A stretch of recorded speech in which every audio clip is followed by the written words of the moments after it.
Welcome to today's 4-minute discussion where we are talking about Genesis 1 and creation. Let's get to it. Okay, Genesis 1, in order for us to understand it, you literally have to almost forget everything you think you know. Now, what am I meaning by that? Well, it's not that you have to have a blind faith. No. I mean, you and I are such 21st century people that we don't get it. And so when we go back and we read Genesis 1 and 2 and 3 and all of that for that matter, we take our mindset with us, and that's what blows us up. So if you're confused, welcome to the club. This is what it means. Now, Genesis 1 and 2 creation accounts are so old. These texts are so old. There's not really even a category for them. They are so old, and they were written to those people. Yes, for us as modern believers, modern folk, yes, we have them for us, but they weren't written to us. So for us to understand, we have to go back there. God didn't write them to us. God wrote them to them. God used their time, their language, their ideas. You'll notice there's no science revelation in Genesis 1. God's not talking about dark matter and dark energy and quarks and things. No. He's using their cosmology, their understanding. So if you go back and you're like, oh, well, this doesn't make sense and that, you're going to go wrong every time, and I'm going to go wrong every time. Genesis 1 isn't about a house story. It's not talking about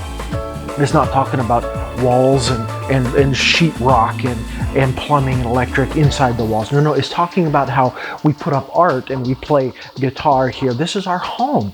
So Genesis 1 is a home story about how God made a home for humanity and himself together. That's what it is. And if you go there looking for, well, nothing created in 6 days, blah, blah, you're going to go really wrong, and I'm going to go really wrong too. Oh, here's a really interesting part, and I'm going to cite John Walton, Professor John Walton, great stuff. He said that in the ancient Near East, in that ancient time, they always did temple inaugurations in 7 days. Temples of any deity in 7 days. How many days are in Genesis 1? 7, right? And an inauguration of a temple. They didn't talk about the quarrying of stone or anything like that. No, they talked about how it became the resident sacred space of that God.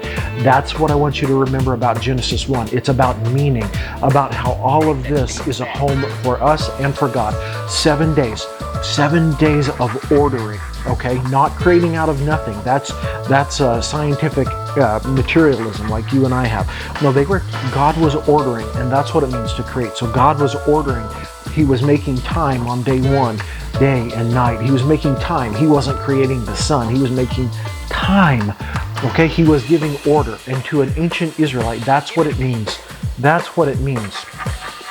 Giving something order is to create. So I don't want you to think ex nihilo, from nothing. I want you to think of God ordering a home.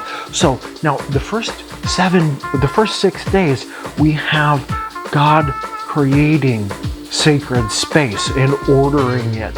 Okay, Genesis 1:2 says the heavens and the earth were formless void. Wait a minute, where did those come from? If he created them, he's ordering. Okay, so think about this. So he's ordering things.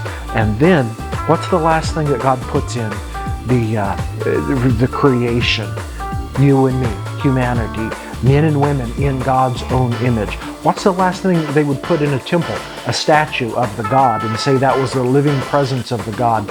So in us being placed in creation, we are the image of God. We are the image bearers of God. And this is sacred space, God's home with you and me. Oh, there's my 4-minute timer, but dude, I just can't stop, okay?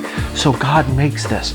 Now, on the 7th day, it says God rested. Well, what? Was God so tired that he needed? No. Here again, you have to think of their language, their time, the way they thought of things. The way they understood resting was God was the king who was enjoying his creation and taking up his reign as the ordering king. He was reigning over it. That's what it means to rest. So when you hear the 7th day resting, I want you to think of that. All right, so Genesis 1 isn't about God creating out of nothing. It's about us understanding exactly what God was saying. There's no science in it at all. It's about meaning. It's about theology. It's about finding purpose. God wasn't creating, we do know God created all of this, but that's not what Genesis 1 is about. Genesis 1 is about God creating purpose and meaning for you, for life, for everything on earth, because that's what we need the most. God came to be with us. So really, guys, there's no scientific revelation in the Bible. When you're looking through that, there's no, God doesn't jump up the Israelites with how to make alloys of metal or how to build jet planes. No, he uses their language. So stop trying, please stop trying to fit your scientific worldview back in there and then saying, well, that can't be, we're the ones going wrong. They were just fine. God was using their way of understanding, okay? God was creating meaning and purpose. That's what Genesis 1 is about. It's not about science. It's about creating order. A home, not a house, a home. What makes your home your home? That's what God was doing in Genesis 1 and 2. All right, thanks. A little over 4 minutes. Bye-bye.